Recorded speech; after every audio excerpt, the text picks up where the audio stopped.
ઘન પદાર્થ કેટલા અવસ્થાઓ કેટલી? ઘન, પ્રવાહી અને વાયુ. આ ઉપરાંત બીજી બે છે બોઝ-આઇન્સ્ટાઇન અને પ્લાઝ્મા. પછી જે પ્રશ્નો શરૂ થાય છે આપણે મુદ્દાઓ, એમાં પહેલો મુદ્દો છે કે ભાઈ ઘન અવસ્થાની લાક્ષણિકતાઓ કઈ કઈ છે? તો આપણે 11માં ભણી ગયા દ્રવ્યની લાક્ષણિકતાઓ, દ્રવ્યનું વર્ગીકરણ. તો ઘન કેવા હોય? તો નિશ્ચિત કદ હોય, આકાર હોય, અંતર ટૂંકા હોય, આંતરાણવીય, પ્રબળ આકર્ષણ બળ હોય અને નિશ્ચિત સ્થાને ઘટક કણો ગોઠવાયેલા હોય અને અસંકોચનીય અને દ્રઢ હોય એને ઘન પદાર્થ તરીકે ઓળખવામાં આવે છે. હવે આવો પ્રશ્ન કોઈ દિવસ પૂછ્યો નથી, પણ હવે આપણે પુનરાવર્તન કરીએ છીએ તો બધા મુદ્દાઓ લેતા જઈએ. કદાચ કોઈક આ સહેલું પેપર કાઢવાનું છે એમ વિચારીને કે ઘન પદાર્થની લાક્ષણિકતાઓ શું, તો તમે જાતે લખી શકો કે ઘન કેવો હોય. ચાલો, બીજો પ્રશ્ન છે વર્ગીકરણ અસ્ફટિકમય અને સ્ફટિકમય. ચાલો, જેને આવડતું હોય ઊભા થઈને જવાબ આપશે.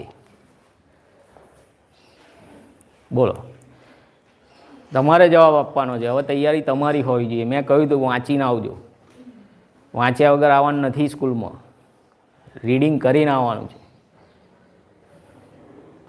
ચાલો, અસ્ફટિકમય અને સ્ફટિકમયનો એક એક મુદ્દો બોલો. શું તફાવત છે બે વચ્ચે? બોલો બેટા. બરાબર છે. ચાલો, બીજા કોઈ? જે આવડે આમ સાંભળજો ને, કાનમાં પડશે ને તો 80% યાદ રહેશે. સાંભળેલું વધારે યાદ રહેશે આપણને, બોલેલું 100% યાદ રહેશે. કોઈ ઊભા થઈને બોલો એટલે જલ્દી યાદ રહી જાય. ચાલો, બીજા કોઈ મુદ્દા? સ્ફટિકમય અને અસ્ફટિકમય વચ્ચે શું તફાવત છે? સ્ફટિકમય કેવા હોય અને અસ્ફટિકમય કેવા હોય? બોલો.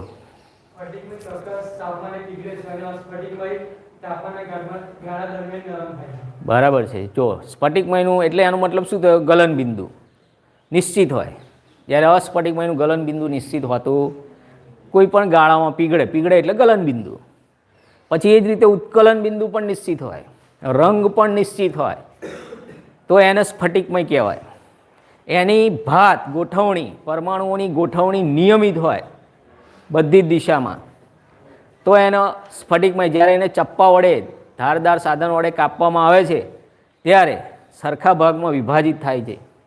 જ્યારે અસ્ફટિકમયમાં જે ભાત છે, પરમાણુની ગોઠવણી અનિયમિત હોય છે. કેવી હોય છે? ચલો, અસ્ફટિકમયના ગલન બિંદુ, ઉત્કલન બિંદુ, રંગ બધે અનિશ્ચિત હોય છે. ચલો, આ ઉપરાંત યસ, વેરી ગુડ. આ બહુ મસ્ત પોઈન્ટ છે. બોલો.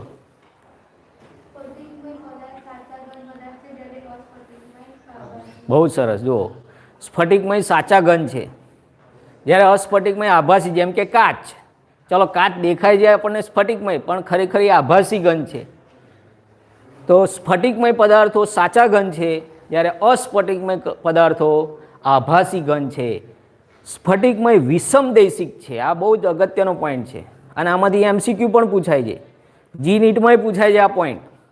વિષમદૈશિકનો મતલબ શું?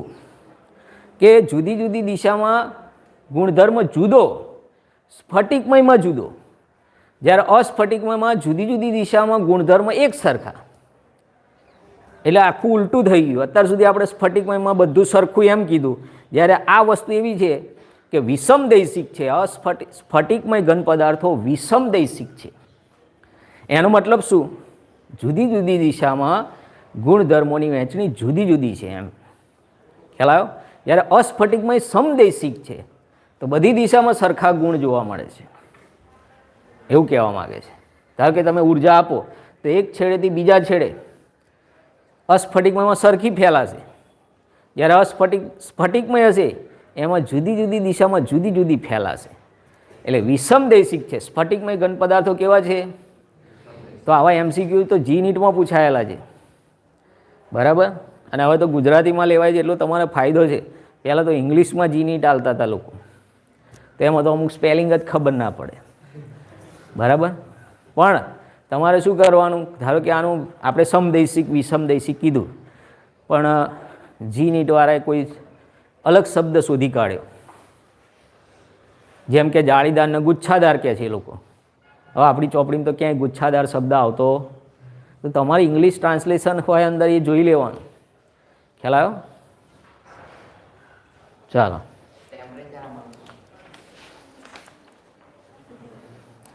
ચાલો આ ઉપરાંત બીજો કોઈ પોઈન્ટ બાકી રહી ગયો હોય બોલો બેટા. Very good. સ્ફટિકમયમાં લાંબા વિસ્તાર સુધી નિયમિત ક્રમ જોવા મળે છે, જ્યારે અસ્ફટિકમયમાં લાંબા વિસ્તારના ક્રમ જોવા મળતા નથી. પરીક્ષામાં પૂછાય આવા જ પ્રશ્નો આ વખતે પૂછાવા. સિમ્પલ. સ્ફટિકમય. અને હવે ચલો આપણે આ સાંભળ્યું તમે 5-10 મુદ્દા, એમાંથી 3 મુદ્દા લખી ના શકો? 3 મુદ્દા તો ઇઝીલી યાદ રહી જાય ને. ચાલો પછી કોઈ મુદ્દો છે? કોઈ મુદ્દો બાકી?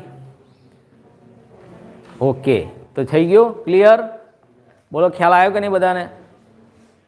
ઇઝીલી થઈ જાય. ચાલો પછીનો પ્રશ્ન જે છે બહુ જ અગત્યનો છે. સ્ફટિકમય ઘન પદાર્થનું વર્ગીકરણ. નવો પ્રશ્ન છે સ્ફટિકમય ઘન પદાર્થનું વર્ગીકરણ. ચલો આગળનો જે પ્રશ્ન હતો એનું હેડિંગ શું હતું? તફાવત હતો સ્ફટિકમય અને અસ્ફટિકમય. હવે અસ્ફટિકમય તો ભણવાનું નથી આપણે. હા, તમને કોઈ એમ કે ઉદાહરણ આલો, ચલો ભલે ચોપડીમાં ના હોય, હું તમને પૂછું કે સ્ફટિકમયના ઉદાહરણ કયા અને અસ્ફટિકમયના ઉદાહરણ કયા? બોલો બોલો. બરાબર, બોલો બોલો. બરાબર. સ્ફટિકમયના બધા ઉદાહરણ જો, બધી ધાતુઓ બધી સ્ફટિકમય હોય, સમજો. ચોક્કસ રચના હોય એને સ્ફટિકમય કહેવાય. સ્ફટિકમય સ્પર્શે લીસા હોય, અસ્ફટિકમય કકરા હોય. સ્ફટિકમયના ઉદાહરણમાં બધા સોલ્ટ આવે, NaCl, KCl, આ બધા સોલ્ટ, એ સ્ફટિકમય કહેવાય. ચોક્કસ ગોઠવણી હોય. જ્યારે અસ્ફટિકમયમાં પ્લાસ્ટિક, રબર, કાચ, લાકડું, આ બધા અસ્ફટિકમય. તમે પ્લાસ્ટિકને ઓગાળો, પોલિમરને, એનું કોઈ ગલન બિંદુ ઉત્કલન બિંદુ નિશ્ચિત હોય જ નહીં. તમે ઘરમાં પ્લાસ્ટિક બાળ્યું હોય, થોડું પહેલાં પીગળે, પછી વધારે પીગળે, આખું એક સાથે ના પીગળે. એટલે એનું ગલન બિંદુ એક સરખું હતું. એમ કાચે અસ્ફટિકમય ઘન છે. આભાસી ઘન તમે કીધું ને કે સ્ફટિકમય સાચા ઘન છે, અસ્ફટિકમય આભાસી ઘન છે. તો આભાસી ઘન અને અતિશય ઠંડા કરેલા પ્રવાહી કહેવાય. કાચ એટલે શું? સુપરકૂલ લિક્વિડ છે. કાચ શું છે? અતિશય ઠંડુ કરેલું પ્રવાહી છે. એટલે એમાં લખેલું છે કે ભાઈ કાચની જે જૂની જમાનાની બારીઓ હોય તો એનો નીચેનો વિસ્તાર જાડો હોય અને ઉપર પાતળો થતો જાય કાચ, અને અમુક સમય પછી કાચ ખરી જતા હોય છે. કેમ કે કાચ ધીમે ધીમે ધીમે પીગળતો નીચેની સપાટી જાડી થઈ જાય અને ઉપર પાતળો થાય એટલે જ્યાં ભરાયો હોય ત્યાંથી નીકળી જાય. એટલે અમુક જૂના જમાનાના કાચ હોય છે બારીઓમાં લગાવેલા, નીકળી જતા હોય છે. કેમ કે ધીમે ધીમે ઓગળતો હોય છે. એનો નીચેનો ભાગ જાડો થઈ જાય અને ઉપરનો ભાગ પાતળો થઈ જાય. એટલે આભાસી ઘન છે. શું છે? હવે જે પ્રશ્ન છે સ્ફટિકમય ઘન પદાર્થનું વર્ગીકરણ 4 વિભાગમાં થાય. બરાબર? ચલો કયા કયા બોલો. સ્ફટિકમયના જેના આવડે ઊભા થઈને બોલશે. સ્ફટિકમય ઘન પદાર્થના વર્ગીકરણ બોલો બેટા.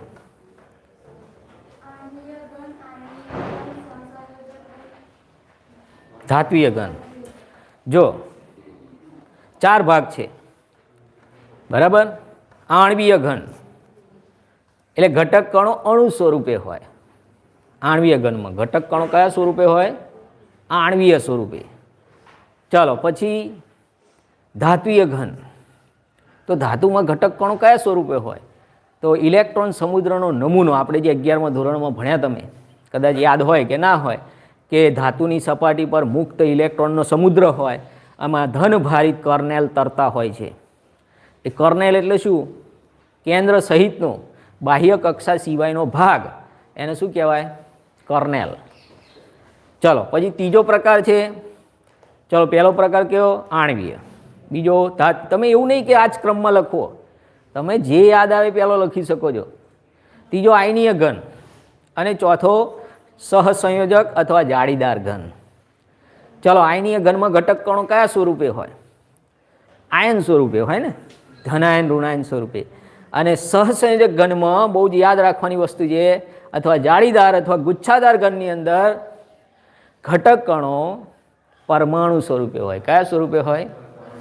અને એ જે છેલ્લો વર્ગીકરણ છે ને, એ જી નીટમાં પૂછાય છે.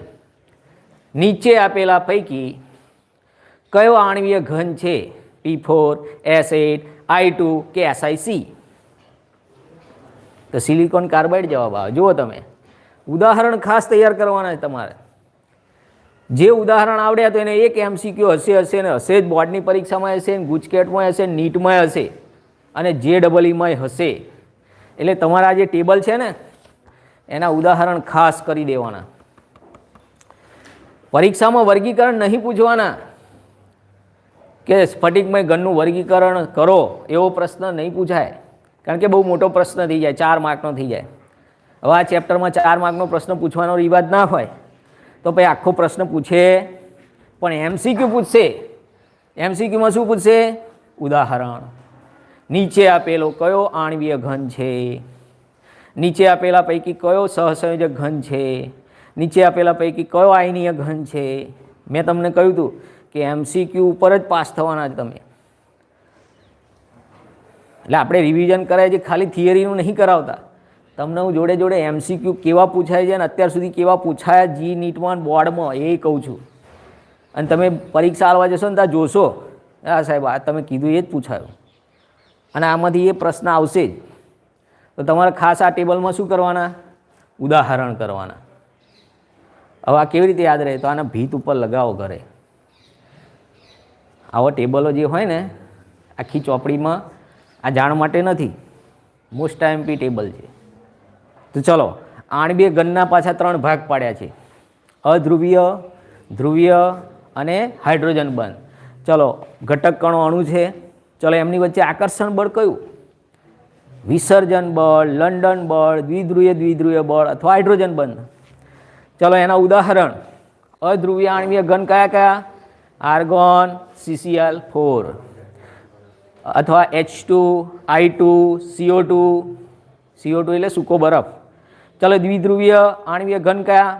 HCl, SO2. ચલો, હાઇડ્રોજન બંધ ધરાવતો આણ્વીય ઘન કયો?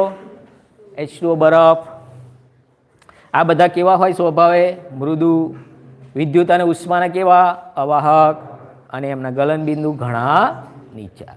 તો આ થઈ ગયું પહેલું, આણ્વીય ઘન. ક્લિયર? ખ્યાલ આવ્યો ને? હવે બીજો ઘન છે આયનીય ઘન. ચલો, આયનીય ઘન એટલે ઘટક કણો કયા સ્વરૂપે હોય? આયન સ્વરૂપે હોય. તો એમાં કયું આકર્ષણ બળ છે? કુલંબિક અથવા સ્થિર વિદ્યુત આકર્ષણ બળ છે. ઉદાહરણ ખાસ યાદ રાખો: NaCl, MgO, મેગો ખાવાનો, મેગી નહીં, મેગો, MgO. બહુ મેગી ખાઈ પેટમાં દુખે ને પછી? ના દુખે? શું વાત છે! ના ના, બહુ સારું. કોઈ બી મેદાના લોટની વસ્તુ તમે વધારે ખાઓ તકલીફ થાય, કંઈ વાંધો નહીં, અત્યારે આપણે એ ચર્ચા નથી કરવાની. આપણી ચર્ચા આ છે કે ઉદાહરણ કયા. ચલો, આયનીય ઘનના ઉદાહરણ કયા છે? NaCl, MgO, ZnS, CF2. હવે આ 4 સિવાય 4 તો આપણે બોર્ડમાં 4 માંથી પૂછશે, પણ જી નીટ ગુજકેટમાં કોઈ બી આપે. મેં તમને હમણાં જ કહ્યું, બધા જ ક્ષારો, બધી જ ધાતુઓ સ્ફટિકમય છે. આયનીય ઘનમાં બધા ક્ષાર આવી જાય, આવે કે નહીં? તમે એમ કોઈ NaCl તો હું KCl કહું તો શું આમાં ના આવે? તમારે વિચારવાનું, એનું નામ IIT, JEE, ગુજકેટ, નીટ. એનો મતલબ ચોપડી સિવાયનું ઉદાહરણ આપે એનું નામ IIT છે. તમે શું વિચારી શકો છો? તમારી બુદ્ધિ કેટલી દોડાવો છો? એમનામ લોકો મેડિકલમાં નહીં જઈ શકતા કે એન્જિનિયરિંગમાં એમનામ નહીં જઈ શકતા. એટલે તમારે, ચલો મેં આ 4 કીધા એટલે તમે 4 ગોખી કાઢો. 4 નહીં ગોખવાના, વિચારવાનું કે આયનીય ઘનમાં બીજા કોણ કોણ આવી શકે? તો બધા જ ક્ષારો આવી જાય. દુનિયાનો કોઈ પણ ક્ષાર લઈ લો, બરાબર છે? એટલે એકલો NaCl નહીં, NaCl જેવા જેટલા તમે આપણે કર્યા પ્રેક્ટિકલમાં, લેડ નાઇટ્રેટ કર્યો, બરાબર, NH4Cl કર્યો, BaCl2, એ બધા ક્ષારો જ છે. એમાં પ્લસ માઇનસ છે કે નહીં, પાણીમાં નાખો તો ઓગળે છે કે નહીં, એનો મતલબ ક્ષાર થયો, બરાબર. તો એ બધા કયા ઘન છે? આયનીય ઘન છે. કેવા ઘન છે? ચાલો, એમાં આકર્ષણ બળ કયું હોય છે? કુલંબિક. કયું હોય છે? કુલંબિક. ચાલો, પછી એ બધા કેવા હોય? સખત અને બરડ. પછી ઘન અવસ્થામાં અવાહક, પરંતુ પીગલિત અવસ્થામાં અને જલીય દ્રાવકમાં સુવાહક. અને છેલ્લે એના ગલન બિંદુ ખૂબ જ ઊંચા હોય છે, હાઈએસ્ટ. ઘણા ઊંચા નહીં, પણ ઊંચા છે.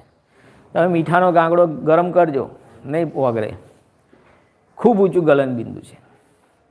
પાણીમાં નાખશો તો ઓગળી જશે, પણ ગરમ કરશો તો કારો મેશ થઈ જશે, પણ ઓગળશે કેમ કે એનું ગલન બિંદુ ઊંચું. પછાડો ગાંગડાને તો બટકી જાય, એટલે બરડ છે. જાતે યાદ રાખી શકો ને કે મીઠાનો ગાંગડો આપણે બજારમાંથી ઉત્તરાયણ વખતે સબરસ કરીને આવે છે બધા હાલવા, હા, મોટા મોટા ગાંગડા. હા, દિવાળી, હા, સોરી. હા, એટલે અમારા ઘરે આવે, સવાર બૂમો પાડતા હોય, 4 વાગ્યામાં આવે, 5 વાગ્યામાં આવે, સબરસ કરતા. તો મોટા મોટા ગાંગડા હોય, પછાડો બટકી જાય કે નહીં, એટલે બરડ હોય છે.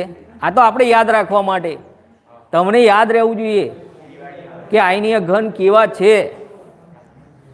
પછી તમને એમ પૂછ્યું હોય, કોઈ પરીક્ષા કેવું પૂછાય, નીચે આપેલ પૈકી કયા બરડ હોય છે, એવું એ પૂછી શકે ને.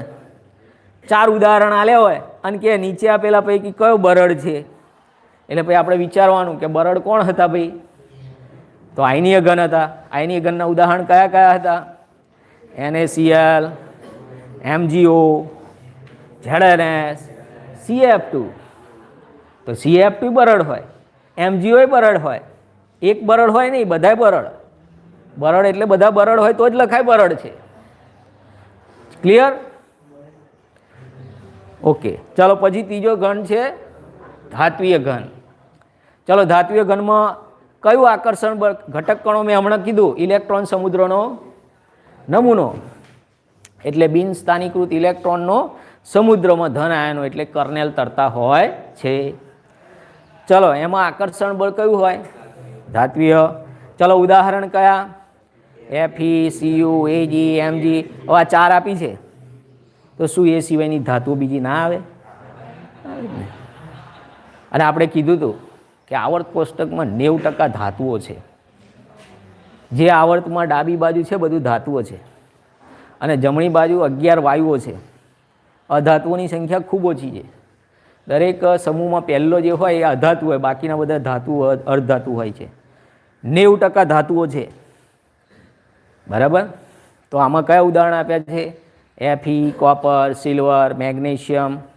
ચલો, સખત, ટીપનીય, તનનીય, ઘન અને પીગલિત અવસ્થામાં સુવાહક, અને પ્રમાણમાં ઘણા ઊંચા ગલન બિંદુ જોવા મળે. ત્રીજો છે સહસંયોજક, જાળીદાર અથવા ગુચ્છાદાર. ચલો, ઘટક કણો શું છે? પરમાણુ. એમાં કયું બંધન હોય છે? સહસંયોજક. એટલે શું? સમાન ભાગીદારીથી રચાતો પાર્ટનરશિપ, 50-50 ઇલેક્ટ્રોન ડોનેટ કરે, બરાબર. સરખી ભાગીદારીવાળો બંધ છે. ઉદાહરણ ખાસ યાદ રાખવાના: SiO2 ક્વાર્ટઝ, SiC, કાર્બન હીરો, એલ્યુમિનિયમ નાઇટ્રાઇડ, ગ્રેફાઇટ. તો ગ્રેફાઇટ એક જ મૃદુ છે, બાકીના બધા સખત છે, વિદ્યુતના અવાહક છે, ખાલી ગ્રેફાઇટ જ વાહક છે, અને ઘણા ઊંચા ગલન બિંદુ. કેવા છે? ઘણા ઊંચા. હીરાનું ગલન બિંદુ એટલે તમે એને ઓગાળી જ ના શકો. ખ્યાલ આવ્યો? અસલી હીરાની વાત છે. ચલો, આ થઈ ગયો તમારો પ્રશ્ન. આમાંથી શું પૂછાશે? MCQ. એટલે MCQ માટે ટેબલ તૈયાર કરવાનું છે. ચાલો, ઓકે. પછી છે સ્ફટિક લેટિસ અને એકમ કોષ. હવે તો તમને શોર્ટમાં સમજાવું કે એકમ કોષ શું છે. ચાલો, કોઈને ખબર હોય જવાબ પહેલાં તમે આપો, તમને પહેલાં હું કહું છું. એકમ કોષ એટલે શું અને સ્ફટિક લેટિસ એટલે શું? ચોકડી જઈને રગડા પેટીસ નહીં ખાવાની. સ્ફટિક લેટિસ કોને કહેવાય? બોલો બેટા, બોલો. Yes, very good. અવકાશીય સ્થાન. ચાલો એકમ કોષ એટલે શું? What is unit cell?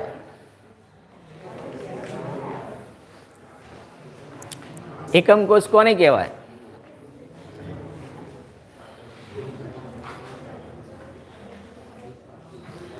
એકમ કોષ, ધારો કે આપણું આ મકાન છે, દિવાલ છે, એમાં ઈંટ છે, એ એકમ કોષનું કામ કરે છે. એટલે આખી જે સ્ફટિક રચના છે એનો નાનામાં નાનો ઘટક જે સમગ્ર સ્ફટિકની બધી જ લાક્ષણિકતા ધરાવતો હોય, દરેક, જેમ કે આપણો કોષ છે તો એની અંદર બધી જ લાક્ષણિકતા આપણા શરીરની છે, અંદર દરેક લાક્ષણિકતા. ખ્યાલ આવ્યો? એટલે આપણે જ્યારે બ્લડ ટેસ્ટ કે યુરિન ટેસ્ટ કે ગમે તે કરાવે તો સેમ્પલ આખું લોહી નથી કાઢી લેતા, કેમ કે સેમ્પલમાં બધી જ લાક્ષણિકતા આખા શરીરની રહેલી, એટલે 1 ml કે 5 ml લે. કેમ કે આખા શરીરમાં શું છે એમાંથી જ ખબર પડી જશે કે આખા શરીરનું લોહી કાઢવાની જુદી જુદી જગ્યાએ કાઢવાની જરૂર નહીં. આખા શરીરની બધી જ લાક્ષણિકતા એકમ કોષમાં હોય. એમ સ્ફટિકની બધી જ લાક્ષણિકતાઓ, બધી જ લાક્ષણિકતા ભૌતિક, રાસાયણિક, બધી જ જેમાં સમાયેલી છે એને એકમ કોષ કહેવાય. ખ્યાલ આવ્યો? એટલે એકમ કોષનું જ્યારે પુનરાવર્તન થાય અને ત્રિપરિમાણીય રચના બને એને સ્ફટિક કહેવાય. શું કહેવાય? સ્ફટિક કહેવાય, ક્રિસ્ટલ કહેવાય. ક્લિયર? પણ આવું કંઈ પૂછાતું નથી. આ તો તમને કદાચ કોઈ કે એકમ કોષ એટલે શું, એટલે આપણે તો કહીએ એકમ કોષ એટલે એકમ કોષ, હે, સ્ફટિક એટલે સ્ફટિક. પણ સ્ફટિક શું છે? તો એકમ કોષોની જ્યારે ત્રિપરિમાણીય રચના કરીએ અને જ્યારે એ ત્રિપરિમાણીય રચના તૈયાર થાય એને એકમ કોષ કહેવાય, સોરી સ્ફટિક કહેવાય. અને સ્ફટિકનો નાનામાં નાનો એકમ કે જેમાં સમગ્ર સ્ફટિકની શું સમાયેલી હોય? બધી જ લાક્ષણિકતાઓ, એને એકમ કોષ કહેવાય. શું કહેવાય? હવે એ એકમ કોષને નક્કી કરવા માટે કેટલા પેરામીટર છે? 6 પેરામીટર છે. કેટલા? 6. કયા 6? 3 બાજુ અને 3 ખૂણા, alpha, beta, gamma, A, B અને C. અને એના ઉપરથી જે પ્રશ્ન છે મોસ્ટ આઈએમપી ટેબલ, આખો પ્રશ્ન નહીં પૂછવાના, 1 માર્કનો MCQ. જે આ ટેબલ આપ્યું છે તમને, 7 સ્ફટિક પ્રણાલી, બ્રેવિસ લેટિસ, 14 પ્રકારના બ્રેવિસ લેટિસ છે, 7 એકમ પ્રણાલી છે. ચલો એમાં જો A = B = C હોય, એટલે કે લંબાઈ, પહોળાઈ ને ઊંચાઈ સરખી હોય અને આલ્ફા, બીટા, ગેમા 90 હોય તો સાદો ઘન કહેવાય. શું કહેવાય? ચલો સાદા ઘનમાં ખૂણા અને બાજુના માપ કેવા છે? ખૂણા એક સરખા 90, બાજુઓ કેવી? એક સરખી, તો એને કેવો ઘન કહેવાય? સાદો ઘન. તો સાદા ઘન માટે તો તમને કેવો પ્રશ્ન પૂછશે આમાંથી? A = B = C છે, ગેમા 90 છે, તો નીચે આપેલ કયું એનું ઉદાહરણ છે? તો આ જે ઉદાહરણ છે કે નહીં, એમાંથી એક ઉદાહરણ આનું હશે ને બીજા 3 ઉદાહરણ બીજાના હશે. એટલે તમને આ રીતનો MCQ પૂછશે તો એક ઓપ્શન કયો હશે? ધારો કે NaCl, અને બીજા ઓપ્શન હશે TiO2, CSO4, ZNO. તો ચલો A = B = C, alpha, beta, gamma 90 કોનામાં છે? NaClમાં, અથવા ઝિંક બ્લેન્ડ ZNS, અથવા કોપર. તો આ 3 કઈ સ્ફટિક પ્રણાલી છે? સાદો ઘન. કયો ઘન છે? ચલો એમાં શક્ય વિચલન કયું છે? આદિમ. આદિમનો મતલબ શું ખબર છે કોઈને? આદિમ એટલે શું? આદિમ એટલે શું? માત્ર ખૂણે પરમાણુ ગોઠવાયેલા હોય એના આદિમ કહેવાય. શું કહેવાય? ચલો કઈ જગ્યાએ ગોઠવાયેલા હોય પરમાણુ? ખૂણે પરમાણુ ગોઠવાયેલા હોય એના આદિમ કહેવાય. શું કહેવાય? ચલો આદિમ એટલે શું ખ્યાલ આવી ગયો? આદિ માનવ નહીં, માત્ર ખૂણા ઉપર પરમાણુ ગોઠવાયેલા હોય એના આદિમ કહેવાય. ચલો ખૂણે તો હોય જ અને વચ્ચે એક હોય તો BCC, ખૂણે બધે તો હોય જ અને ફલક ઉપર હોય, 6 ફલક હોય તો FCC, અને અંત કેન્દ્રિત 4 શક્ય વિચલનો હોય. ચલો આદિમ, અંતઃ કેન્દ્રિત, ફલક કેન્દ્રિત અને અંત કેન્દ્રિત. ચલો કેટલા પ્રકારના શક્ય વિચલનો છે? ચલો સાદા ઘનમાં કેટલા શક્ય વિચલન છે? આદિમ છે ને, અંત કેન્દ્રિત છે, ફલક કેન્દ્રિત પણ અંત કેન્દ્રિત નથી. ચલો સાદા ઘનમાં કયું શક્ય વિચલન નથી? અંત કેન્દ્રિત. અંત એટલે શું? બે છેડા, ધરતી અને આકાશ. એવી રીતે એક પરમાણુ આ ફલક ઉપર હોય, એક પરમાણુ બીજા, બાકીના ફલક ખાલી હોય. એટલે ઉપરના ફલક ઉપર, નીચેના બીજા ફલક ખાલી હોય તો એને અંત કેન્દ્રિત કહેવાય. આ તો સારું છે, અંત કેન્દ્રિતના દાખલા નહીં પૂછતા. જો એના દાખલો બનાવીને પૂછે તો ઘણા તો અંત કેન્દ્રિત શું એ જ ખબર ના હોય. જો અંત કેન્દ્રિત આ રીતે બનાવાય.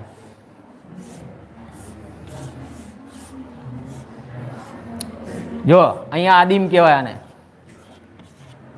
આ આદિમ છે, બરાબર. અંત કેન્દ્રિત એટલે શું? કોઈ પણ બે છેડા લઈ લો, આને અંત કેન્દ્રિત કહેવાય. ફલક કેન્દ્રિત કોને કહેવાય? તો બધા ફલક ઉપર હોય. આ ફલક કેન્દ્રિત FCC, બરાબર. આદિમ એટલે માત્ર ખૂણે, અને BCC એ તો તમને ખબર જ છે, બોડી સેન્ટર ક્યુબ. બધામાં ખૂણા તો હોય જ, 8 ગુણ્યા 1 અષ્ટમાંશ તો બધે ખરો જ, અને એક વચ્ચે હોય, આને શું કહેવાય? BCC, અંતઃ કેન્દ્રિત, બરાબર છે. તો આ જે ટેબલ છે 1 માર્ક માટે છે, ખાસ કરીને આખું ટેબલ ના પૂછાય. અને એને યાદ કેવી રીતે રાખશો? ભીત ઉપર લગાવી દો, સ્કેચ અહીંથી કાપી નહીં. સાહેબ તમે નહોતું કીધું કે લગાવી દો, એટલે અહીંથી નહીં કોતરી નાખવાનું. તમારે સ્કેચ પેન કે પેનથી કે પેન્સિલથી લખીને ભીત ઉપર લગાવી દેવાનું. જો 1 માર્ક જોઈતો હોય તો, અને એક એક ભેગો કરશો તો થશે. પછી એક એક ગયો ધીમે ધીમે તો પછી ભારે પડી જશે. બીવડાવતો નથી, પણ પછી કેરિયર ખરાબ થઈ જાય એના કરતાં અત્યારથી સત્ય કહી દેવું સારું. કે ભાઈ પછી જુલાઈમાં જવું પડે અથવા માર્ચ ટુ માર્ચ, એના કરતાં અત્યારથી તમને સાચી હકીકત કહી દેવી સારી. કે એક એક માર્ક કિંમતી છે. આ ટેબલ 1 માર્ક ગેરંટેડ આપે છે તમને. તમને કોઈ આવું નહીં કહે ગેરંટેડ, બરાબર. પણ હવે 1 માર્ક જોઈતો હોય તો 1 માર્કની મહેનત એ કરવી પડે ને ભાઈ. ટેબલ કહ્યું કે ભીત ઉપર લગાવો લખીને, ખાલી વાંચે યાદ નહીં રહે. 25 વાર વાંચશો ને તો 26મી વાર ભૂલી જશો. કારણ કે અઠવાડિયા પછી આપણી બાષ્પીભવનની મેમરી વધારે છે. હા, પછી કે લોકો બદામ ખાઓ, શંખપુષ્પી પીઓ, બ્રાહ્મ્યવટી ખાઓ. એ તો હું 11માંથી કહું છું કે શંખપુષ્પી પીવો, બરાબર. ચાલો ઓકે.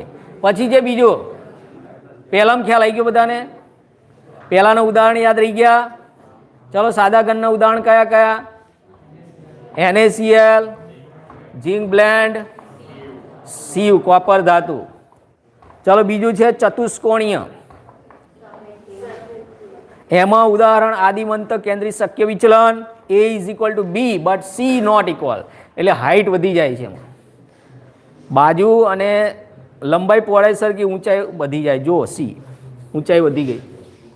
તેલના ડબ્બા જેવું ઉદાહરણ, તેલનો ડબ્બો એનું ઉદાહરણ છે ચતુષ્કોણીય. અને એમાં A = B but not equal to C, alpha beta gamma 90. ચલો એનું ઉદાહરણ સફેદ tin, SiO2, TiO2, calcium sulphate. ત્રીજો છે ઓર્થોરોમ્બિક. ઓર્થોરોમ્બિક તિજોરી જેવું, બેંકની તિજોરી જેવું. હા, A ≠ B ≠ C, 4 શક્ય વિચલન છે એમાં. અને alpha beta gamma 90, rhombic sulphur, potassium nitrate, barium sulphate. ચલો ષટકોણીય. ષટકોણીય એટલે હેક્ઝાગોનલ. એમાં શક્ય વિચલન આદિમ. A = B but not equal to C, height વધારે છે. Alpha beta 90, gamma 120. ઉદાહરણ ગ્રેફાઇટ, ઝિંક ઓક્સાઇડ અને CDS, કેડમિયમ સલ્ફાઇડ. ચાલો રેમ્બોહેડ્રલ અથવા ત્રિકોણીય, ચરકટના એક્કા જેવું. આપણે વેકેશનમાં રમ્યા હોય, હા, કાળી ફુલ્લી લાલ ચરકટ. તો આ સર્કટના એકા જેવું જે છે એનું નામ શું છે? રોમ્બોહેડ્રલ નામ છે. શું નામ છે? અથવા એને ત્રિકોણીય શબ્દ વાપર્યો છે. શું શબ્દ વાપર્યો છે? ચાલો, એમાં A is equal to B is equal to C, but alpha beta gamma is not equal to 90. એના ઉદાહરણ કેલ્સાઇટ અને સિન્નેબાર HGS. ચાલો, મોનોક્લિનિક, એમાં આદિમ અને અંત કેન્દ્રિત. A is not equal to B is not equal to C, alpha beta 90, gamma is not equal to 90. ઉદાહરણ મોનોક્લિનિક sulphur Na2SO4 10H2O અને ટ્રાયક્લિનિક જેનું કશું સરખું ના હોય એને ટ્રાયક્લિનિક કહેવાય. કોઈ વાગ્યું હોય 3 ક્લિનિકમાં લઈ જવો પડે, હા, એક્સરે પડાવવો પડે, સોનોગ્રાફી કરાવવી પડે. એ ટ્રાયક્લિનિકમાં કશું જ સરખું હોય નહીં. A is not equal to B is not equal to C, alpha is not equal to beta is not equal to gamma is not equal to 90. કશું જ સરખું, એનું નામ ટ્રાયક્લિનિક. ચલો, એમાં એક જ શક્ય વિચલન છે, આદિમ. અને ઉદાહરણ potassium dichromate K2Cr2O7, CuSO4 5H2O અને બોરિક એસિડ અથવા ઓર્થોબોરિક એસિડ H3BO3. એટલે આ ટેબલ પાક્કું કરશો એટલે 1 માર્ક મળી જશે. ક્લિયર? ખ્યાલ આવી ગયો બેટા? હવે આનાથી વિશેષ હું શું કરાવું તમને કહો? આનાથી વિશેષ કયું કરાવીએ? આ ફરી જ ચલાવ્યું કહેવાય આને. રિવિઝન એ ફરી ચલાવ્યું જ કહેવાય આને. બરાબર? પણ થોડી તમારા પક્ષે તૈયારી હોવી જોઈએ. એકલો હું અહીંથી ફાયરિંગ કરું, બોલ કરું, તમે જવાબ આલો તો મજા આવે કે ના છોકરા વાંચીને આવ્યા છે, એમને ધગસ છે તૈયારી કરવાની. તમને ધગસ હશે તો અમને ધગસ થશે. ખ્યાલ આવ્યો? તમારી ધગસ મહત્વની છે. કોઈ કથા કરતા હોય અને સામે બગાસા ખાતા ઊંઘી ગયા હોય, કથાકારને મજા ના આવે. અમે તમને ભણાવતા ને તમારો મૂડ ના હોય અને તમે જવાબ જ ના આલો તો ભાઈ અમને ભણાવવામાં મજા ના આવે. તમારે જવાબ આલવાના છે. ચાલો, પછીનો પ્રશ્ન. જે સિલેબસમાં છે એ બધું લેતા જઈએ છીએ. એકમ કોષ આપણે ચલાવી દીધો, પણ એમાં પરમાણુની સંખ્યાની ગણતરી તો બધાને આવડતું હશે. આવડે છે ને બધા? પરમાણુની સંખ્યાની ગણતરી. ચલો, સાદા ઘનમાં કુલ પરમાણુની સંખ્યા કેટલી? પરમાણુની સંખ્યાની ગણતરી યાદ છે બધાને? બોલો બેટા, બોલો. બરાબર છે, બરાબર. જો સાદો ઘન, પરીક્ષામાં શું પ્રશ્ન પૂછાશે એ કહી દઉં તમને. પરીક્ષામાં કેવો પ્રશ્ન આવશે? જુદી જુદી એકમ પ્રણાલીમાં પરમાણુની સંખ્યાની ગણતરી સમજાવો. અથવા સીધું પૂછે સાદો ઘન, અંતઃકેન્દ્રિત ઘન અને ફલક કેન્દ્રિત ઘનમાં પરમાણુની સંખ્યા ગણો. ખાલી લખો નહીં, ગણતરી કરો. એ રીતે પૂછાશે. તો ચાલો આપણે પહેલી લઈએ. સાદા ઘનમાં પરમાણુની સંખ્યા બધાને આવડે છે. તો સાદા ઘનમાં આ રીતે પહેલા આકૃતિ દોરી દેવાની. પરીક્ષામાં આકૃતિ દોરીને સમજાવવાનું. 8 ખૂણા દોરી દેવાના. આ સાદો ઘન છે. 8 ખૂણે શું હોય? 1/8 આના મળે. આના ભાગમાં 8મો ભાગ આવે. એક એકમ કોષના ભાગમાં 8મો ભાગ આવે. કેમ? કારણ કે આ ખૂણો ધારો કે છે એ કેટલા ખૂણાના કોન્ટેક્ટમાં છે. ચાલો, આ પોતે આવીને બીજી એક ચોપડી એ મુકાય. 2, 3, 4, પછી ઉપર 5, 6, 7, 8. એટલે 8 ભાગમાં વહેંચાઈ જાય. એટલે કોઈ ખૂણે પરમાણુ હોય એ બીજા 8 એકમ કોષના કોન્ટેક્ટમાં હશે. જો તમે અહીં વિચારો કે આ છે, અહીં બીજી એક બુક આવે કે નહીં? 2, 3, 4, 5, 6, 7, 8. એનો મતલબ અહીં જે પરમાણુ હશે એ 8 એકમ કોષમાં વિભાજિત થશે. કે કોઈના ઘરમાં 8 બાળકો હોય ને એક સફરજન લાવ્યો હોય અને પિતાજી એવા હોય કે ઈમાનદાર, બધાને સરખો ભાગ આલવો, તો દરેક બાળકને કેટલો ભાગ મળશે? 1/8. એટલે અહીંયા આ 1/8 છે. તો આપણે ગણતરી કેવી રીતે કરવાની? કુલ પરમાણુની સંખ્યા બરાબર 8 ગુણા આખું લખવાનું, ખાલી નહીં 8 ગુણ્યા 1 અસ્માઉસ નહીં કરી દેવાનું, આ રીતે સ્પષ્ટ લખવાનું. 8 ગુણ્યા 1 અસ્માઉસ પરમાણુ પ્રતિ એકમ કોષ, આવું લખવાનું. નકર ડાયરેક્ટ બધા 8 ગુણ્યા 1 અસ્માઉસ, પણ શું લે એમ માર્ક ના મળે. 8 ગુણ્યા 1 અસ્માઉસ પરમાણુ પ્રતિ એકમ કોષ, એટલે ઇઝ ઇક્વલ ટુ પછી તમે લખો 8 ગુણ્યા એટલે 1 આવે, 1 પરમાણુ પ્રતિ એકમ કોષ જવાબ આવે. તો આ કયો ઘન થયો? ચાલો એ જ રીતે હવે બીસીસીની વાત કરીએ. તો આમાં પરમાણુની સંખ્યા, અને મને તો લાગે છે આ વખતે આ પ્રશ્ન પૂછશે જ તે, કેમ કે સહેલો છે, તમને પાસ કરવાની ઈચ્છા છે એ લોકોની, કે આ વખતે કોઈ રહી ના જાય બાળકો, એટલા માટે. ચાલો પરમાણુની સંખ્યા કેવી રીતે ગણશો? 8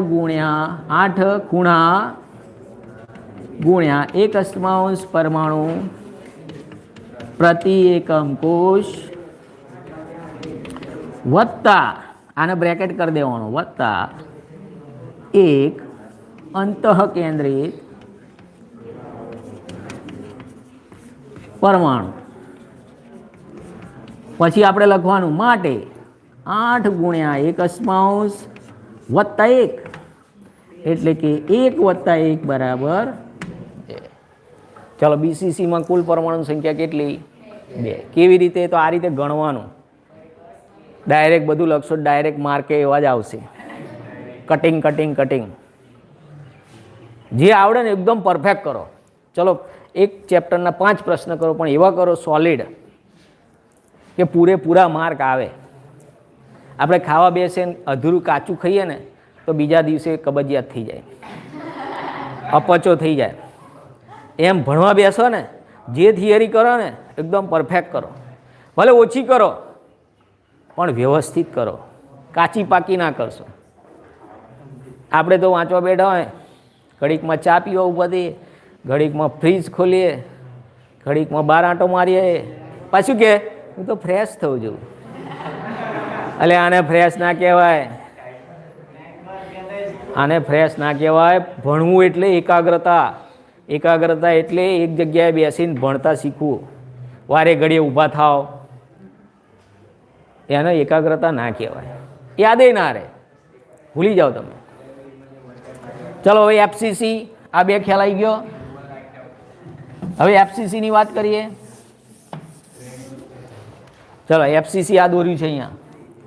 હવે એફસીસીમાં ઘણા સમજણ નહીં હોય તો 8 ખૂણા તો ખરા જ. હવે ફલક કેટલા? 6. જો ધારો કે આ છે, આ 1 ફલક, 2 ફલક, 3, 4, 5 અને 6. આ ચોપડી છે, આની એક્ઝેક્ટ ઉપર કેટલી ચોપડી આવે?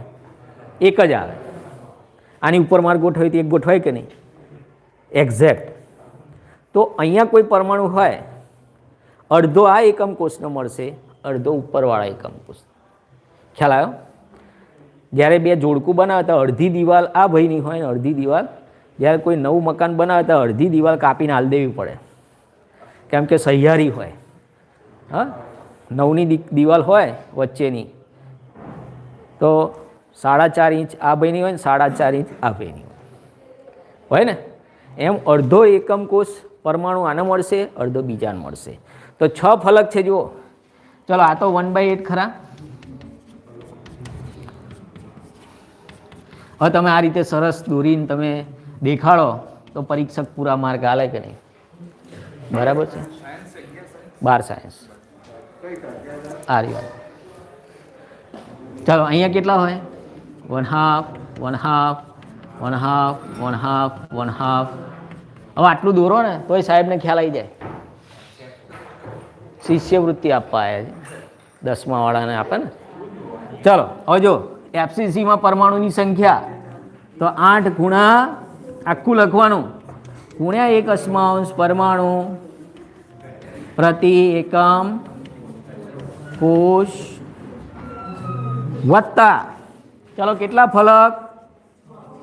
6 ફલક ગુણ્યા 1/2 પરમાણુ પ્રતિ એકમ કોષ. તો આમ લખાય હવે 8 ગુણ્યા 1 દશાંશ વત્તા 6 ગુણ્યા 1 દૂત્યાંશ બરાબર. ચલો 8 8 ગયા 1 પ્લસ ચલો 2 3 6 3 એટલે 4. આ રીતે વ્યવસ્થિત લખશો તો પૂરા માર્ક મળશે. ખાલી બસ 8 ગુણ્યા 1 દશાંશ વત્તા 6 ગુણ્યા 1 શું પણ 6 તો લખવું પડે ભાઈ. માર્ક પૂરા જોઈતા હોય તો પૂરું લખવું પડે. હા, ઓપરેશન અધૂરું કરો તો મરી જાય જ નહીં માણસ. એટલે હું તો કાતર ભૂલી ગયો અંદર. હે પછી બીજા દાડે દુખાવવું પડે ઓલાને, મરી જાય માણસ. એવા ડૉક્ટર બનાવે કોઈ. અધૂરું કામ નહીં કરવાનું, પૂરું શીખો તો પૂરું શીખો, લખો તો પૂરું લખો. હો 5 થિયરી કરો પહેલાં ચેપ્ટરની, પણ સોલિડ કરો. બરાબર. ચાલો પછીનો પ્રશ્ન. હવે કોઈને આમાં તકલીફ નહીં હોય. આવડી ગયા બધાને? ક્લિયર? હે બેટા, ક્લિયર થયું થોડું થોડું? પછી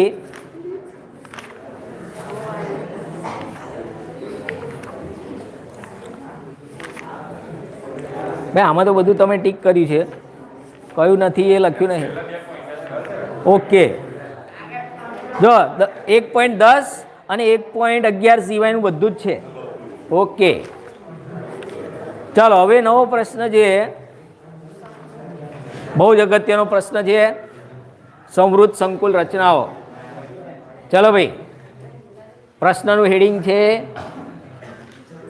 સમૃદ્ધ સંકુલ રચના. કોના આવડે છે બોલો ફટાફટ. સમૃદ્ધ સંકુલ રચના એટલે શું? લે ભાઈ, સમૃદ્ધ સંકુલ રચના કોને કહેવાય? તો સરખા કદના ગોળા લઈએ, ધારો કે આપણે સરખા કદના ગોળા લઈ લઈએ અને એને એક બંધ પાત્રમાં ભરી દઈએ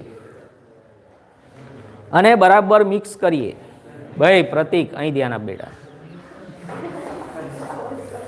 અહીં ધ્યાન આપો. ફરી એકવાર કહું છું, સમાન કદના ગોળા લઈ લો, એને એક પાત્રમાં ભરી દો, બંધ પાત્રમાં, અને મિશ્ર કરો તો જુદા જુદા પ્રકારની ગોઠવણીઓ શક્ય બને. અને એ ગોઠવણીનું નામ શું છે? સમૃદ્ધ સંકુલ રચના. ક્લોઝ પેક રચનાઓ. ક્લોઝ એટલે બંધ પાત્ર, પેક એટલે બરાબર મિક્સ કરવા. તો આપણે 3 પ્રકારની સમૃદ્ધ રચનાઓ છે, યાદ રાખો. 1 પરિમાણીય, દ્વિપરિમાણીય અને ત્રિપરિમાણીય. 3 પ્રકારની સંકૃત રચનાઓ છે, સમૃદ્ધ રચનાઓ. તો 1 પરિમાણીય એટલે 1 ડાયમેન્શન, 2 ડાયમેન્શન અને 3 ડાયમેન્શન. 1 પરિમાણીય એમાં શું હોય? જો ખાલી આવું હોય. ચાલો, સમૃદ્ધ રચનાઓ કેટલી? અથવા સંકુલ રચના કે 1 ડાયમેન્શન, આ રીતે જો, આ રીતે. ચલો, આનો સવર્ગાંક કેટલો? 2. કારણ કે એક ગોળો બીજા 2 ગોળાના કોન્ટેક્ટમાં હોય. તો ચલો, 1 પરિમાણીય સમૃદ્ધ રચનામાં સવર્ગાંક કેટલો હોય? 2 હોય. Coordination number 2. પછી દ્વિપરિમાણીય. હવે આમાં 2 શક્યતાઓ છે. પહેલી શક્યતા જે છે એ એક થપ્પી હોય, એની ઉપર બીજી થપ્પી એક્ઝેક્ટ ઉપર ગોઠવી દો.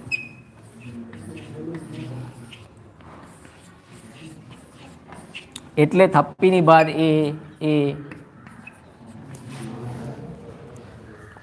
આ થપ્પીની બાદ ચોરસ સમતલીય કહેવાય એને. બરાબર. તો આમાં જે સવર્ગાંક, ચલો આનો ગણો તમે. ચલો, થપ્પીની ભાત કેવી થશે? તો A dash A dash A dash થશે ને. અને સવર્ગાંક કેટલો થશે? આને ચોરસ દ્વિપરિમાણીય કહેવાય. બરાબર. જો ચોરસ કેવી રીતે કે તમે આના કોન્ટેક્ટમાં જે છે એના કેન્દ્ર બિંદુઓને જોડો તમે, તો આ કેવી રચના થઈ? ચોરસ થઈ. એટલે એને ચોરસ દ્વિપરિમાણીય રચના કહેવાય. આનો કોઓર્ડિનેશન નંબર 4 થશે. કેટલો થશે? અને થપ્પીની બાદ કઈ થશે? A dash A dash A dash. હવે ધારો કે બીજી શક્યતા, આપણે પત્તાનો મેલ બનાવીએ છીએ તો આ રીતે ગોઠવીએ છીએ, અથવા ઓલા મોસંબીવાળા સફરજનવાળા કે વચ્ચે જ્યાં ખાલી જગ્યા હોય ત્યાં ગોઠવવાના. તો થપ્પીની બાદ જુઓ તમે, A B થશે. આ ષટકોણીય થશે. કેવી થશે? હવે કેવી રીતે હું સમજાવું તમને. ધારો કે આ ગોળો છે, ચલો એના કોન્ટેક્ટમાં 6 ગોળા છે અને 6 ગોળાના કેન્દ્રને જોડો તમે, તો ષટકોણીય રચના થઈ કે નહીં? એટલે થપ્પીની બાદ જે છે A dash B dash A dash B dash, ચલો સબરગાંક 6 થશે. તો આ દ્વિપરિમાણીય સંકુલ રચના થઈ. 2 પ્રકારની આવે. અને હવે 3 ડાયમેન્શન, ત્રિપરિમાણીય. તો દ્વિપરિમાણની ઉપર બીજું પરિમાણ ગોઠવીએ. ધારો કે ચલો આ મેં લીધું ચોરસ. હવે આવા 4-5 થપ્પા ભેગા કરીને એક ઉપર એક ગોઠવી દઈએ તો સાદો ઘન, પહેલી ત્રિપરિમાણીય રચના સાદો ઘન બનશે.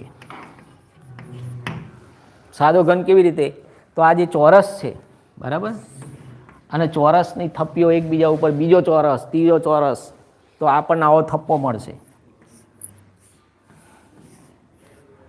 હા, બધાને થપ્પામાં જ રસ છે કે રૂપિયાનો થપ્પો. બેંક ઓફ બરોડા ગયો એ બધા લાઈન લાગેલી, પાસબુકમાં એન્ટ્રી પડાવવાની. સાહેબ કોઈને કોરોનાની પડી નહીં, બસ રૂપિયાની પડી છે. કોરોના થાય પણ એન્ટ્રી પડવી જોઈએ. 50 જણા એક આવડી ચેમ્બરમાં અંદર ઘૂસી ગયા હોય, ભાઈ કોરોના ના થાય શું થાય ભાઈ? પણ લોકોને બસ એન્ટ્રી પડવી જોઈએ આજે ને આજે, કેટલા રૂપિયા મારા ખાતામાં છે. એટલે ભાઈ છે તો વાપર ને ભાઈ, નકર લોકો વાપરશે. ભેગા કરીને વાપરશે કોણ? તમે નહીં હોય તો પાછળ વાપરવાના છે. ના વપરાય, બાપાની કમાણે. તમે ભેગા કરજો ને, ખબર પડશે.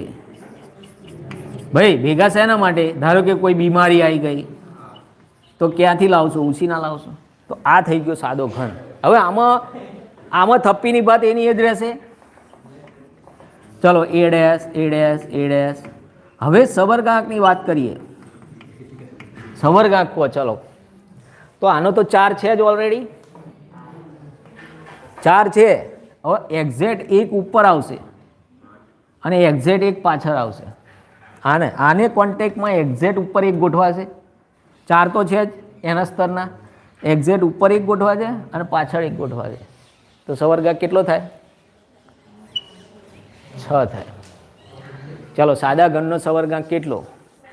6. અને ચોરસ ત્રિપરિમાણીય રચના એટલે સાદો ઘન. તો સાદો ઘન શેમાંથી બન્યો? ચોરસ ત્રિપરિમાણીય રચનામાંથી બન્યો. હવે આની વાત કરીએ. અહીંયા 2 શક્યતાઓ છે.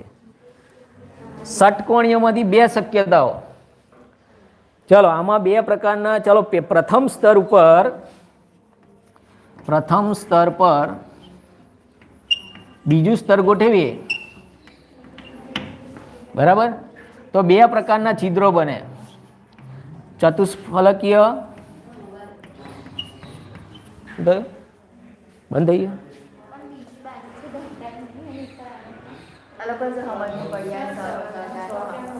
હા સમજાય દઉં, ફરી સમજાય. પૂછો ને તો પૂછવાનું તમ તારે.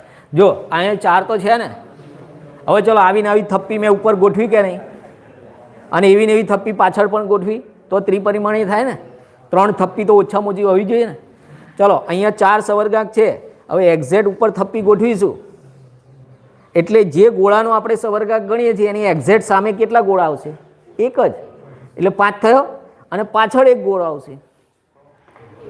એટલે સાદા ઘનનો સબરગાંક કેટલો થશે? 6 થશે. ખબર પડી કે આ ગોળો છે, ચલો એના સ્તરના 4, આની ઉપર એક્ઝેક્ટ થપ્પી ગોઠવશો એટલે 1 અહીંયા આવશે, એટલે 5, પાછળ 1 થપ્પી હશે. બીજા કોઈ ગોઠવાઈ શકે, બીજા એના ટચમાં નહીં આવી શકે. બીજા દૂર દૂર ઘણાય હોય, ઢગલા બંધ હોય, પણ એક્ઝેક્ટ કોન્ટેક્ટમાં કેટલા? તો સાદો ઘનનો સવર્ગાંક કેટલો થાય? 6 થાય. બરાબર છે. કેવી રીતે 6 ખબર પડી ગઈ? 8 લખીને ના આવતા. 8 તો BCCનો થાય, સાદા ઘનનો 6 થાય. બોડી સેન્ટર ક્યુબના 8 થાય. સાદા ઘનનો સવર્ગાંક કેટલો થાય? કેવી રીતે 6 ખબર પડી ગઈ? ગોખણ પટ્ટી નહીં કરો, સમજીને તૈયાર કરો. હવે અહીંયા બે વસ્તુ છે ષટકોણીયમાં. એક સ્તર ઉપર જ્યારે બીજું સ્તર ગોઠવાય ત્યારે બે પ્રકારના છિદ્રો પેદા થાય. એક ચતુષ્ફલકીય છિદ્ર અને એક અષ્ટફલકીય, TD અને OH. હવે જો ચતુષ્ફલકીય ત્રીજું સ્તર, કયું સ્તર? ત્રીજું સ્તર ગોઠવીએ અને લાવો, જો ત્રીજું સ્તર ગોઠવીએ અને અહીં લખ્યું છે કે જો પ્રથમ હરોળ પર બીજી હરોળ ગોઠવીએ અને એને અનુસાર ત્રીજું સ્તર જ્યારે ગોઠવીએ છીએ ત્યારે શું થાય કે એક સ્તર ઉપર બીજું સ્તર, અહીંયા શબ્દ વાપર્યો છે, અહીંયા જો ચતુષ્ફલકીય છિદ્ર ઢંકાય અથવા અષ્ટફલકીય. જો ચતુષ્ફલકીય છિદ્ર જો ઢંકાય, અહીં લખ્યું છે જો આ રહ્યું પાના નંબર 17 ઉપર, તો ત્રીજા સ્તરના ગોળા બરાબર ગોઠવાય છે અને AB પ્રકારની ભાત થાય અને HCP કહેવાય. શું કહેવાય? હું દોરીને બતાવું છું તમને. જો કેવી રીતે સમજી લેજો, પછી સમજાવું તમને. પહેલાં એકવાર યાદ રાખો. ચલો, કયા છિદ્રો ઢંકાય ત્રીજા સ્તર દ્વારા? ચતુષ્ફલકીય. 4 ગોળાથી બનતું છિદ્ર ચતુષ્ફલકીય. ચલો, પહેલા સ્તર ઉપર બીજું સ્તર ગોઠવ્યું એટલે 2 છિદ્રો ઉત્પન્ન થયા. કેટલા? 2. હવે ત્રીજું સ્તર જ્યારે ગોઠવીએ આવું નવું ત્યારે 2 શક્યતાઓ છે. કોઈ ત્રીજું સ્તર ચતુષ્ફલકીય છિદ્રને ઢાંકે તો HCP બને, અને જો ત્રીજું સ્તર અષ્ટફલકીય છિદ્રને ઢાંકે, ત્રીજું સ્તર આ છિદ્રને ઢાંકે, કયું છિદ્ર? ચતુષ્ફલકીય. તો કઈ રચના થશે? HCP. અને જો ત્રીજું સ્તર અષ્ટફલકીય છિદ્રોને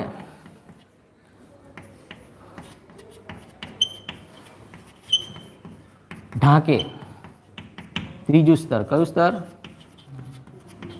તો FCC બને. શું બને? FCC. હવે જો એમાં ખાલી એક જ આકૃતિ દોરવાની. જો આ રીતે 6 ગોળા, સિમ્પલ આકૃતિ. ઉપરનો ત્રિકોણ અને નીચેનો ત્રિકોણ સરખો રાખવાનો, એટલે થપ્પીની ભાત કઈ થઈ? AB. અને સવર્ગાંક 12 થયો. સવર્ગાંક કેટલો થયો? 12. અને ઉદાહરણ યાદ રાખવાનું. જો HCPનું ઉદાહરણ કયું ખબર છે? અહીંયા HCPના ઉદાહરણમાં તમારે યાદ રાખવાનું અષ્ટફલકીય અને ચતુષ્ફલકીય. જો HCPમાં ઝિંક અને મેગ્નેશિયમ યાદ રાખવાનું. ચલો, આનું ઉદાહરણ કયું? હવે ધારો કે આ ઢંકાયું, તો આમાં કેવી રચના કરવાની ખબર છે? 6 ગોળા એક સ્તરમાં, એક ત્રિકોણ સીધો અને એક ત્રિકોણ ઊંધો, એટલે થપ્પી A, B અને C પ્રકારની થઈ. શું થઈ? સવર્ગાંક તો 12 જ, સવર્ગાંક 12 જ છે, પણ થપ્પીની ભાત ABC થઈ. અને એના ઉદાહરણ તમારે કયા યાદ રાખવાના? જો FCCના ઉદાહરણ, એમાં ઉદાહરણ આપ્યા છે કોપર અને સિલ્વર. યાદ રાખવાના AgCu.